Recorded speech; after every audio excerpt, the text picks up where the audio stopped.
সুখী মানুষের চর। চারটে গরু নিয়ে একই ঘরে একজন মা বাস করেন। চরে আরও পরিবার আছে। এই পরিবারের দুপুরে পান্তা ভাত লঙ্কা দিয়ে খাচ্ছে। পাটকাঠির বেড়া, মাটিতে পাটকাঠি বিছিয়ে তাতে তার উপর বস্তা পেতে বিছানা করে থাকে। এই চরে পশুপালন বেশি করেন। ছাগল, গরু, মুরগি পালন করেন। আর এখানে প্রচুর সবুজ ঘাস পাওয়া যায়। আর তার জন্য একটা পরিবার 30টা গরু পালন করেন।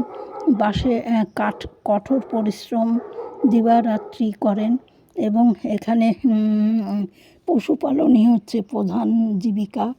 আর ধান চাষও হয়, কিন্তু ধান চাষ করে রাখার জায়গা নেই। তাই বর্ষার সময় ভয়, কখন বৃষ্টিতে সব নষ্ট হয়ে যায়, এই আতঙ্কে দিন কাটে তাদের। তারা খুব ভয়ের মধ্যে দিন কাটেন।